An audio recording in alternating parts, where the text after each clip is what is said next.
Technology that is built for your every sense. Acer Pure from Acer. As well on the broadcast, we're given to understand that there's a meeting happening in the chamber of Congress President Mallikarjun Kharge in his chamber in Parliament. There's an important meeting. Congress state conveners are holding this meeting to fine-tune their strategy ahead of polling for the VP post. Niyamika is joining us with more details on this crucial meeting. Yes, Niyamika.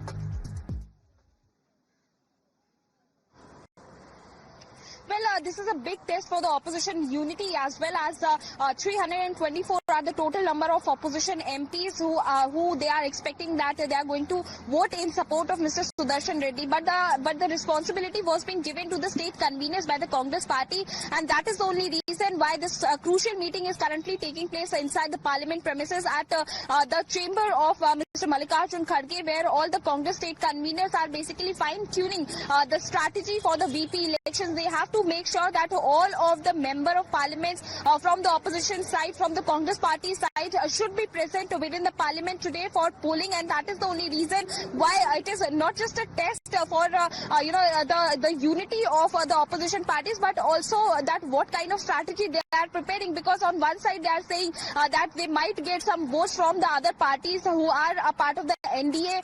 They are expecting some cross voting, but there is they should also need to make sure that their own MPs should also be present on this polling day. They should not abstain from voting, and that is the reason why this crucial meeting is currently taking place inside the parliament. Just in a few minutes from now, it is the Congress President, Mr. Mallikarjun Kharge, who will be leaving from his residence towards the parliament. He is going to cast his vote at around 10:15 a.m. In fact, now Niyamika, thank you for getting us the details, but do stay on with us on the broadcast. There's a lot of VVIP movement cavalcades moving here towards the parliament as the time nears for the polling to take place for the VP post, the vice presidential post, and we'll keep getting you all the updates. Rohan Gupta of the BJP also joins us on the broadcast now. I'll come to you, Rohan, after a very short break.